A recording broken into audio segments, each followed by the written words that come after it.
Hello friends, good evening. Welcome back to my channel favourite study exam platform. कैसे आप सभी? I hope सब अच्छे होंगे।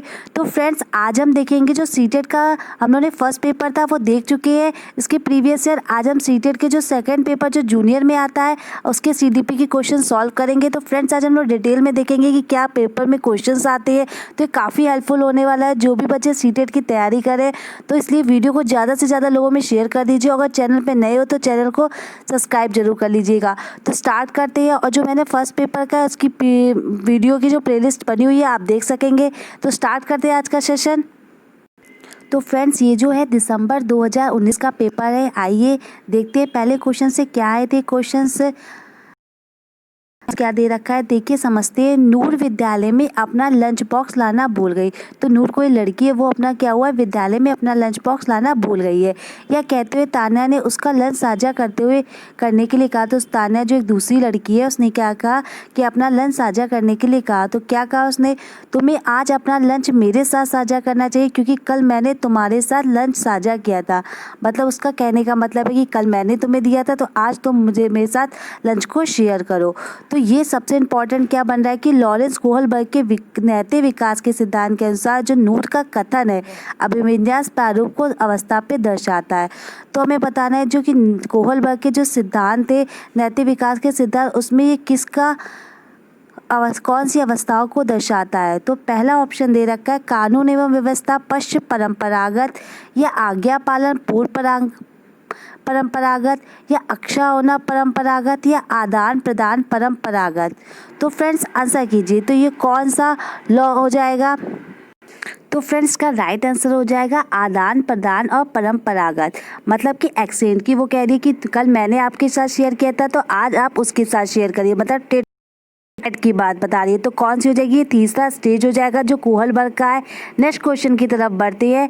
क्वेश्चन दे रखा है समाज में विभिन्न लिंगों के लिए उपयुक्त मानी जाने वाली प्रारूपिक विशेषताओं के बारे में जन समाज की अवधारणाओं को क्या कहते हैं। तो क्या कहते हैं? जेंडर विभेदीकरण, जेंडर भूमिकाएं, जेंडर पहचान, या जेंडर रूढ़िवादिताएं। तो जो समाज ने हमने जो लिंग निर्धारित कर दी गए हैं उसको जो अवधारणा है उसे क्या कहते हैं। तो ये हमने काफ़ी बार समझाया। तो क्या हो जाएगा? जेंडर रूढ़िवादिता है, मतलब स्टीरियोटाइप। तो फोर्थ ऑप्शन सही हो जाएगा। नेक्स्ट क्वेश्चन आया था हाल ही में पाठ चर्चा में ऐसी कहानियों को शामिल करने के लिए विवेकशील प्रयास किया गया है जिसके पिता घर के कार्यों में लगा रहता है और माता जो साहसी गतिविधियों का कार्य करती है। यह कदम किस लिए महत्वपूर्ण है? तो क्या है? जेंडर पक्षपात को सशक्त बनाता है, या जेंडर रूढ़िवादिता को समाप्त करता है, या जेंडर स्थिरता को प्रोत्साहित करता है, या जेंडर विभेदीकरण को बढ़ाता है। तो आंसर कीजिए क्या हो जाएगा इसका राइट आंसर। तो उसमें लिखा हुआ जो पिता है ऐसी मतलब शामिल किया कि जो पिता है वो घर का कार्य कर रहे हैं और जो माता है जो वो बाहर के साहसी गतिविधियां कर रही हैं। तो ये कहाँ तक है? ये जेंडर रूढ़िवादिता को कुछ हद तक समाप्त करता है। तो सेकंड ऑप्शन सही हो जाएगा। आगे बढ़ते हैं। नेक्स्ट क्वेश्चन दे रखा है वाइगोस्की के अनुसार जब एक वयस्क बच्चे के निष्पादन के वर्तमान स्तर को संयोग द्वारा विस्तारित किया जाता है तो उसे क्या कहते हैं। तो क्या कहेंगे? डिस्कवरी लर्निंग, मतलब खोजपूर्ण अधिगम, या जोन ऑफ प्रॉक्सिमल डेवलपमेंट समीपस्थ विकास का क्षेत्र, या फिर स्कैफोल्डिंग, या अंतर व्यक्ति निष्ठता इंटर सब्जेक्टिविटी। क्या आंसर हो जाएगा? इसका आंसर कीजिए। वाइगोस्की क्या थे? उन्होंने सामाजिक संस्कृति का सिद्धांत दिया था। तो इनके क्या है कि जो वयस्क बच्चे के उसमें ये होता है तो कि ढांचा मतलब स्केफोल्डिंग हो जाएगा कि बच्चा जब उसको एक टेम्परेरी हेल्प दी जाए। जब बच्चा से किसी चीज़ में करने को असफल है तो उसको लिए कुछ, जब वो साइकिल सीखता है तो क्या होता है उसको थोड़ी टेम्परेरी हेल्प की जाती है। फिर जब वो चलाना सीख जाता है तो वो हेल्प नहीं दी जाती है। तो यही इसका मतलब होता है। तो उसका राइट आंसर हो जाएगा थर्ड ऑप्शन पार्ट, मतलब स्केफोल्डिंग। आगे बढ़ते हैं नेक्स्ट क्वेश्चन की तरफ। क्वेश्चन नंबर 5 दे रखा है जीन पियाजे की संज्ञात्मक विकास के सिद्धांत के अनुसार परिकल्पित निगमनात्मक तर्क किस अवधि में विकसित होता है। तो कौन से? सेंसरी मोटर में, या पूर्व संक्रियात्मक अवस्था में, या मोर संक्रियात्मक में, या मोर संक्रियात्मक अवस्था में। तो किस अवधि में विकसित होगा? आंसर कीजिए। तो जो आप जानते हैं कि जो इनकी कौन सी, कैसे आप याद सकते हैं इनकी 4 स्टेज, SPCF से याद रख सकते हैं इनकी 4 अवस्थाएं होती है, कौन सी? सेंसरी, प्री ऑपरेशनल, कॉन्क्रीट और फॉर्मल। तो कौन सा हो जाएगा इसका करेक्ट आंसर? तो जिसमें निगमनात्मक तर्क हो जाए वो कौन सा? अमूर्त संक्रियात्मक अवस्था हो जाएगी, मतलब फॉर्मल ऑपरेशन स्टेज। तो फोर्थ ऑप्शन सही हो जाएगा। नेक्स्ट बढ़ते हैं के अनुसार बच्चे के चिंतन के बारे में सामाजिक प्रक्रियाओं तथा सांस्कृतिक संदर्भ के प्रभाव को समझना आवश्यक है। तो क्या हो जाएगा इसमें? लॉरेंस कोहलबर्ग, जीन पियाजे, लेव वाइगोस्की या अल्बर्ट बंडूरा। तो हम ऐसे ही समझ सकते हैं क्या लिखा हुआ है? सामाजिक प्रक्रिया तथा सांस्कृतिक संदर्भ। तो इसकी बात कौन करते थे? लेव वाइगोस्की। तो ऑप्शन एस सही हो जाएगा। अगर संज्ञात्मक होता तो जीन पियाजे नैतिक विकास का सिद्धांत होता, तो लॉरेंस कोहलबर्ग, अल्बर्ट बंडूरा तो अनुकरण का सिद्धांत होता। तो इसका राइट आंसर लेव वाइगोस्की हो जाएगा। नेक्स्ट क्वेश्चन दे रखा है, पियाजे के संज्ञानात्मक विकास के सिद्धांत से निहितार्थ निकालते हुए ग्रेड 6 से 8 के शिक्षक को अपनी कक्षा में क्या करना चाहिए? तो क्या करना चाहिए? तार्किक बहस के प्रयोग को हतोत्साहित करना चाहिए, ऐसी समस्याएं प्रस्तुत करनी चाहिए जिसमें तर्क आधारित समाधान की आवश्यकता होती है, या एक अवधारणा को पढ़ाने के लिए केवल मूल सामग्रियों का प्रयोग करना चाहिए, या फिर केवल निर्धारित पाठ्यक्रम पर ही निर्भर रहना चाहिए। तो क्या करना चाहिए पियाजे के जो हमें बताना है संज्ञानात्मक विकास के सिद्धांत के अनुसार? तो आंसर कीजिए।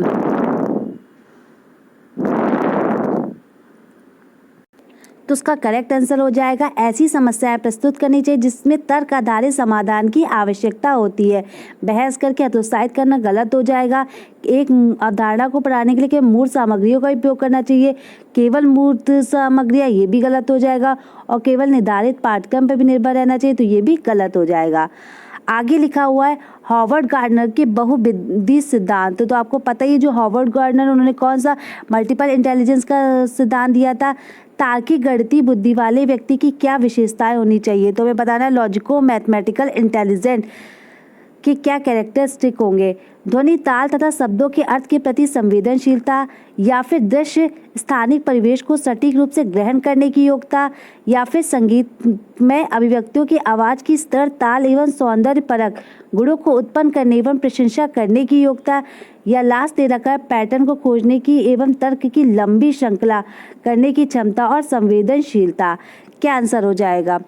तो उसका राइट आंसर हो जाएगा फोर्थ ऑप्शन, पैटर्न को खोजने की एवं तर्क की लंबी श्रृंखला को हल करने की क्षमता और संवेदनशीलता। आगे बढ़ते हैं अगले क्वेश्चन की तरफ। वह प्रक्रिया जिसके द्वारा आदतों, कौशलों, मूल्यों तथा अभिप्रेरणा को विकसित करते हैं और जो उन्हें समाज का जिम्मेदार एवं क्रियाशील सदस्य बनाती है, उसे क्या कहते हैं? तो क्या कहलाती है? सोशलाइजेशन या इंक्लूजन मतलब समावेशन, या फिर मुख्यधारा से जुड़ना, मेन स्ट्रीमिंग, या डिफ्रेंशिएशन विभेदीकरण। तो क्या आंसर हो जाएगा? जिसके द्वारा हमें क्या समाज का जिम्मेदार एवं क्रियाशील सदस्य बनाती है। तो ये आपको पता ही हमारा एक इम्पॉर्टेंट चैप्टर भी है सीटेट में, सोशलाइजेशन मतलब सामाजिकरण। ये बहुत इंपॉर्टेंट, इससे एक क्वेश्चन जरूर आता है सीटेट एग्जाम में। तो सोशलाइजेशन। नेक्स्ट क्वेश्चन दे रखा है मानव विकास के संदर्भ में आनुवंशिकता तथा पर्यावरण की भूमिका के बारे में निम्नलिखित कथनों में कौन सा सही है? ये भी क्वेश्चन एक आनुवंशिकता और पर्यावरण से जरूर आएगा आपके पेपर में। ऑप्शन में दे रखा है व्यक्तिगत विभिन्नताओं का एकमात्र कारण आनुवंशिकता है, या फिर परिवेशी प्रभाव पूर्ण रूप से एक व्यक्ति के विकास को निर्धारित करता है, या मानव विकास को ना तो आनुवंशिकता और ना ही पर्यावरण प्रभावित करती है, या फिर फोर्थ ऑप्शन दे रखा है आनुवंशिकता एवं पर्यावरण दोनों एक जटिल पारस्परिक क्रिया के रूप में मानव के विकास को प्रभावित करते हैं। तो क्या होगा? जिसको पता ही कि डेवलपमेंट क्या होता है, हेरिडिटी और इन्वायरमेंट का गुणनफल होता है।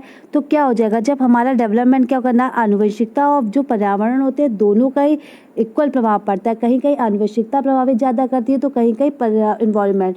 दोनों के बिना हमारा जो है डेवलपमेंट नहीं हो पाएगा। तो मानव विकास में दोनों ही अपनी महत्वपूर्ण भूमिका निभाते हैं। तो उसका फोर्थ ऑप्शन बिल्कुल सही हो जाएगा। ये स्टेटमेंट बिल्कुल सही है फोर्थ ऑप्शन का। आगे बढ़ते अगला क्वेश्चन लिखा हुआ इन ए प्रोग्रेसिव क्लासरूम मतलब प्रगतिशील कक्षा में। ऑप्शन 1 क्या है? विद्यार्थी के द्वारा ज्ञान की, या फिर विद्यार्थियों के द्वारा निष्क्रिय रूप से ज्ञान प्राप्त किया जाता है, या विद्यार्थियों के द्वारा ज्ञान को उसी रूप में दोहराया जाता है, या नेक्स्ट दे रखा है शिक्षक के निर्देशों के अनुसार विद्यार्थी के द्वारा ज्ञान का अनुसरण किया जाता है।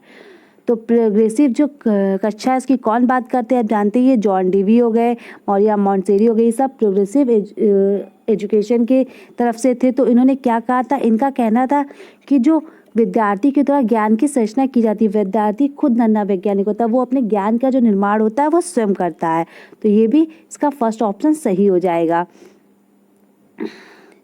बढ़ते अपने नेक्स्ट क्वेश्चन की तरफ। अगला दे रखा है सतत एवं समग्र मूल्यांकन के रूप में शामिल है, मतलब पेपर और पेंसिल के साथ साथ और भी जो मूल्यांकन है वो सब शामिल है। क्या कहलाएंगे, केवल संरचनात्मक आकलन, फॉर्मेटिव असेसमेंट या फिर समेटिव असेसमेंट, संकलात्मक, ना कि फॉर्मेटिव ना समेटिव, या विविध प्रकार की रणनीतियों का प्रयोग करते हुए दोनों संरचनात्मक एवं संकलात्मक आकलन का प्रयोग करना। आंसर कीजिए क्या शामिल होगा सतत एवं समग्र मूल्यांकन, कंटिन्यूअस एंड कॉम्प्रेहेंसिव इवैल्यूएशन। तो उसका राइट आंसर हो जाएगा दोनों ही प्रकार के जो आकलन होंगे वो होंगे, प्रयोग करे जाएंगे। तो विविध प्रकार की रणनीतियों का प्रयोग करते हुए दोनों संरचनात्मक एवं संकलात्मक आकलन का प्रयोग करना। बढ़ते हैं अपने अगले क्वेश्चन की तरफ। क्या है क्वेश्चन को ध्यान से पढ़िएगा। आपकी कक्षा के एक विद्यार्थी को विभिन्न स्रोतों से बार बार यह बताया गया कि उसके सामाजिक वर्ग के लोग शैक्षिक क्षेत्र में निम्न स्तरीय प्रदर्शन करते हैं, मतलब आपको बार बार बताया जा रहा है कि आप जिस वर्ग से है वहाँ पे जो प्रदर्शन हो रहा है वो निम्न स्तरीय हो रहा है। इस रूढ़िवादिता एवं परिणामिक रूढ़िवादी आशंका के प्रभाव को कम करने के लिए एक शिक्षक को क्या पहल करनी चाहिए। तो आप एक शिक्षक के रूप में आप क्या करेंगे जिससे ये रूढ़िवादिता जो ये किए जा रही है इसको कम किया जा सके। तो क्या करेंगे, ऑप्शन दे रखा है, इस प्रकार के सरोकारों को अनदेखा करना चाहिए, या विभिन्न सामाजिक वर्गों के विद्यार्थियों की भी प्रतियोगिता आयोजित करनी चाहिए, या विद्यार्थी से पढ़ाई छोड़कर किसी अन्य क्षेत्र में शामिल होने के लिए सलाह देनी चाहिए, या फोर्थ ऑप्शन दे रखा है, विभिन्न सामाजिक वर्गों के रोल मॉडल से संबंधित कहानियां एवं उदाहरणों को प्रस्तुत करना चाहिए। आंसर कीजिए क्या हो जाएगा इसका राइट आंसर।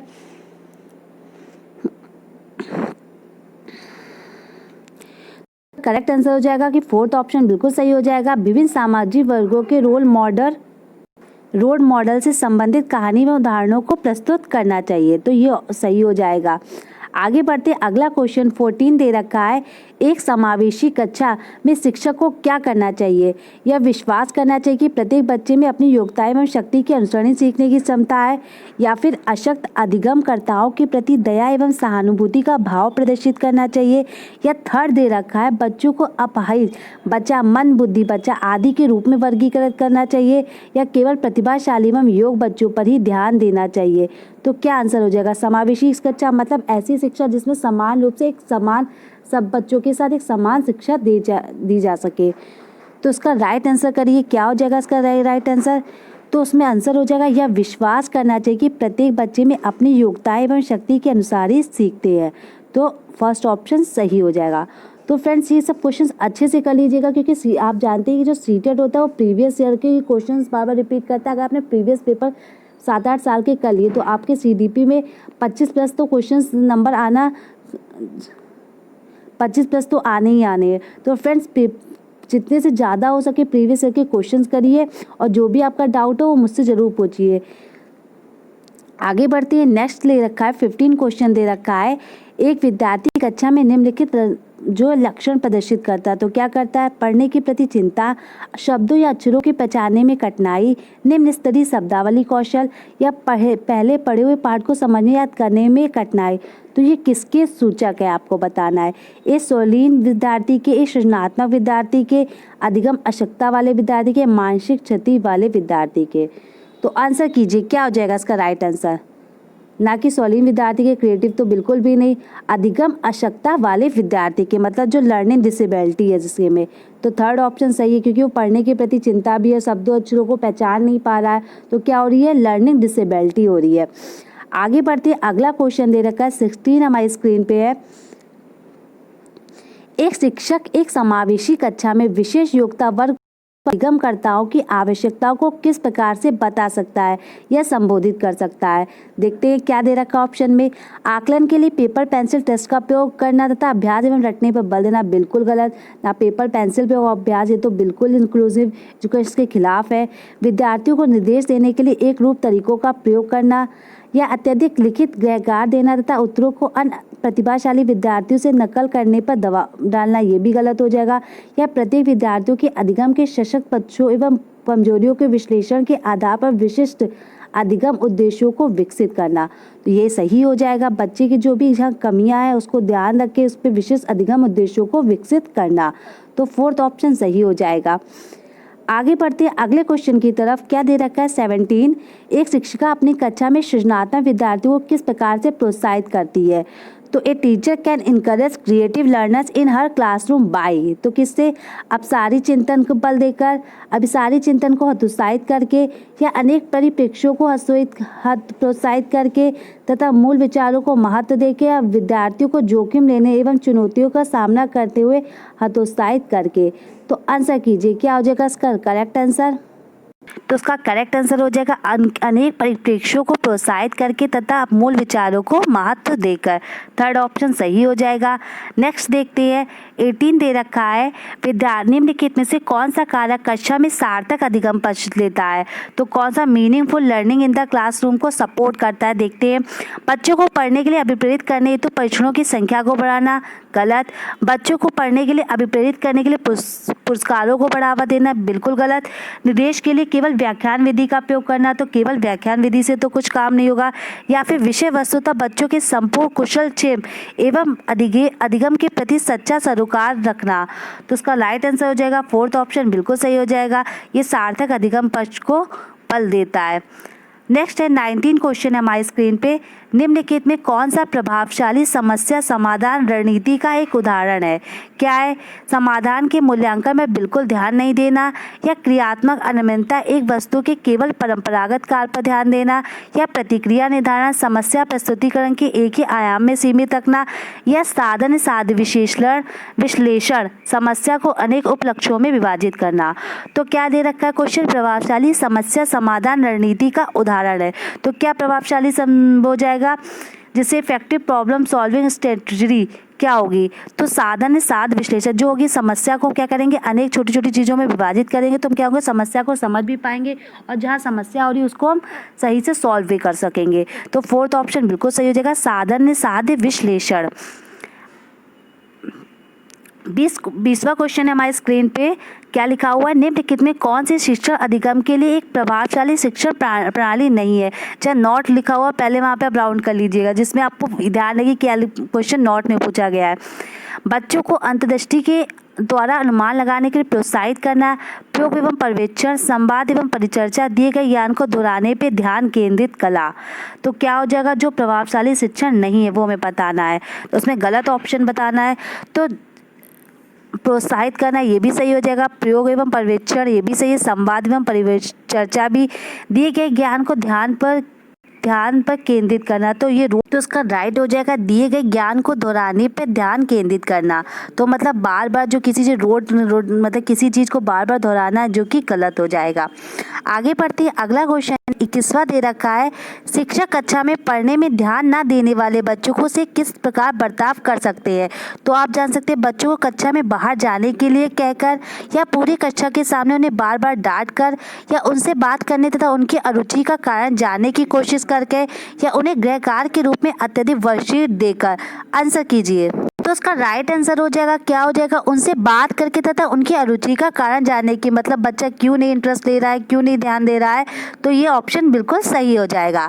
आगे बढ़ती है, संरचनावादी जो उपागम है, मतलब कि जो सृजनात्मक है, बताता है कि ज्ञान की संरचना के लिए अत्यंत आवश्यक है। क्या है देखते हैं। कंस्ट्रक्टिव, विद्यार्थी का पूर्व ज्ञान, अनुबंधन, दंड या यंत्रवंत याद करना। तो क्या हो जाएगा इसका राइट आंसर? तो जो संरचनावादी उपकरण है वो क्या बताता है, विद्यार्थी के अगर हम पूर्व ज्ञान से किसी चीज़ को जोड़ देते हैं तो वो बहुत अच्छे से लर्निंग कर सकता है। अगर देखो जैसे हम उसको अगर पूर्व ज्ञान से कोई चीज़ बता ही नहीं रहे, कोई और बात बता रहे हैं, उसके पूर्व ज्ञान से नहीं जोड़ रहे, तो वो चीज़ को इतनी जल्दी नहीं सीख पाएगा। तो क्या होगा, उसकी प्रीवियस नॉलेज से ज़्यादा हम उसको अच्छे से सिखा सकते हैं। तो उसका राइट आंसर हो जाएगा फर्स्ट ऑप्शन। अगला दे रखा है, बच्चे अनेक घटनाओं के बारे में सहजनाभूत सिद्धांत की संरचना करते हैं। इस पृष्ठभूमि में शिक्षक को क्या करना चाहिए? संवाद के द्वारा बच्चों की इन अवधारणाओं को चुनौती देनी चाहिए, या बच्चों के इन विचारों को खारिज करना चाहिए, या बच्चों के विचारों व सिद्धांतों को अनदेखा करना चाहिए, या बच्चों के विचारों के लिए डांटना चाहिए क्योंकि ये विचार उनके शिक्षण में हस्तक्षेप करते हैं। तो क्या है कि उनकी घटनाओं के बारे में सहजानुभूत सिद्धांत की सराहना करते हैं। तो क्या करना चाहिए एक शिक्षक के रूप में आपको? आंसर कीजिए। तो इसका जो हो जाएगा राइट आंसर फर्स्ट हो जाएगा, संवाद के द्वारा बच्चों की इन अवधारणाओं को चुनौती देनी चाहिए। खारिज करना ये भी गलत हो जाएगा। अनदेखा, तो बच्चों की चीज़ों को अनदेखा नहीं कर सकते। बच्चों को डांटना चाहिए, ये भी गलत हो जाएगा। तो नेक्स्ट बढ़ते हैं। 24 क्वेश्चन दे रखा है, संज्ञान और एवं संवेग के बीच किस प्रकार का संबंध होता है? एक दूसरे से स्वतंत्र होते हैं, गलत हो जाएगा। एक दिशी होते हैं, एक दिशी भी नहीं होगा। एक दिशी संज्ञान संवेगों को प्रभावित करता है, ये भी गलत होगा। द्विदिशी, दोनों के बीच एक गतिशील पारस्परिक क्रिया होती है। जो दोनों होते हैं वो इंटरकनेक्ट होते हैं। अगर संज्ञान हमारा अच्छा है तो हमारे संवेग को प्रभावित करेगा, अगर संवेग नहीं अच्छा है तो हमारे कॉग्निटिव नॉलेज को भी प्रभावित करेगा। तो फोर्थ ऑप्शन सही हो जाएगा। 25 देखते हैं क्या दे रखा है। निम्नलिखित में से कौन सा कारक अधिगम को प्रभावित करता है? तो हमें बताना कौन सा फैक्टर जो होता है इफेक्ट करता है लर्निंग को। पहला ऑप्शन दे रखा है विद्यार्थी की अभिरुचि, इंटरेस्ट जो है बच्चों का, विद्यार्थी का सामवेगिक स्वास्थ्य, या फिर जो हेल्थ है बच्चे की इमोशनल, या शिक्षा शास्त्रीय रणनीतियाँ, या विद्यार्थी का सामाजिक एवं सांस्कृतिक संदर्भ। आंसर कीजिए। तो कौन सा फैक्टर जो होगा? विद्यार्थी की इंटरेस्ट बिल्कुल प्रभावित करेगी। विद्यार्थी का स्वास्थ्य, बिल्कुल जैसा उसका स्वास्थ्य होगा वो मेंटल हेल्थ या उसकी जो भी हेल्थ होगी वो उसकी लर्निंग को बहुत प्रभावित करेगी। शिक्षा शास्त्रीय रणनीतियाँ, बिल्कुल अगर उसकी जो रणनीति है, जो उसका अगर उसकी जो पेडालॉजिकल स्ट्रेटेजी, मतलब जो भी उसका जो पढ़ाई का चीज़ है, कैसे वो पढ़ रहा है, ये सब रणनीतियाँ बहुत इफेक्ट करती हैं। विद्यार्थी का सामाजिक एवं सांस्कृतिक संदर्भ भी, कैसा समाज है, कैसे उसकी संस्कृति, कैसे क्या सीख रहा है, तो ये सब चीज़ें उसको प्रभावित करेंगी। तो सिंपल सा आंसर हो जाएगा fourth option, two third fourth, तो चारों ऑप्शन सही हो जाएंगे, सब अधिगम को प्रभावित करेंगे।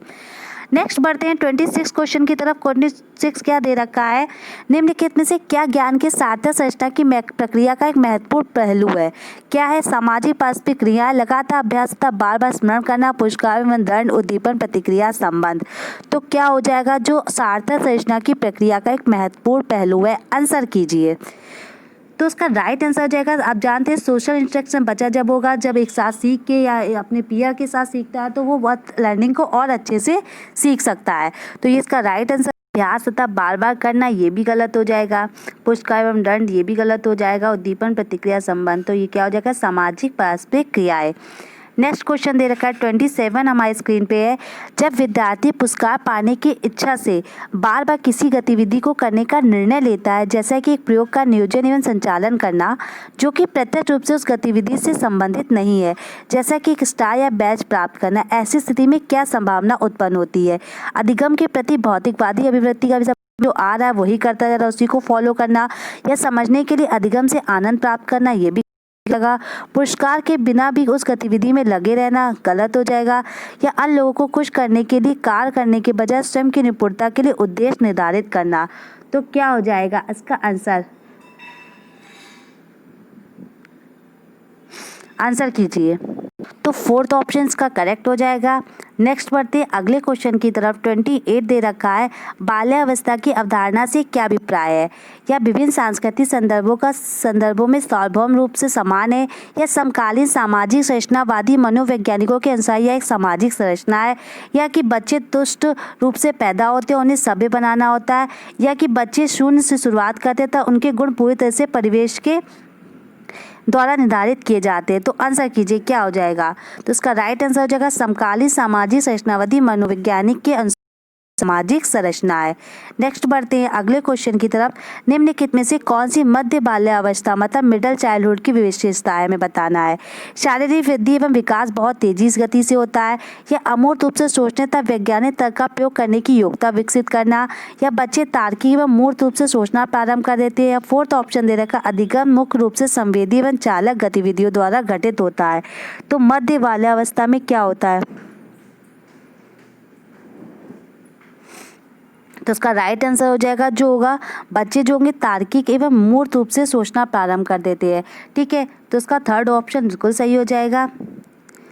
नेक्स्ट बढ़ते हैं, लास्ट क्वेश्चन है, परिवार एवं पास पड़ोस बच्चों के सामाजिकरण की क्या मनोवैज्ञानिक एजेंसियां हैं, या फिर प्राथमिक एजेंसियां, मध्य एजेंसियां, द्वितीयक एजेंसियां? तो आंसर कीजिए। मैं आपको बता चुकी हूँ फर्स्ट पेपर में भी क्वेश्चन रिपीट होता है, इससे क्वेश्चन जरूर आता है सोशलाइजेशन से। तो बताइए परिवार कैसी होगी। अगर आप परिवार देख लो तो सीधे सीधे याद ध्यान रखिए, अगर परिवार दे रखा है तो क्या हो जाएंगी, प्राथमिक मतलब प्राइमरी एजेंसी हो जाएगी। तो दोनों एक साथ दे रखा है तो ये प्राथमिक एजेंसी हो जाएगी। तो फ्रेंड्स कैसी लगी वीडियो, कितने सही हुए जरूर बताइए। काफ़ी इंपॉर्टेंट है जो भी सीटेट की तैयारी करे, तो इसलिए वीडियो को शेयर जरूर कर दीजिएगा और चैनल को सब्सक्राइब कर दीजिएगा। Thank you for watching. इससे अब हम जो सीटेट जो मतलब सीटेट का जो पेपर 2 होता है उसके हम साइंस के भी क्वेश्चंस करेंगे, हिंदी के भी करेंगे। तो फ्रेंड्स हम सारे सीरीज़ करेंगे, इसलिए चैनल को सब्सक्राइब जरूर कर लीजिएगा। Thank you for watching. Thank you friends.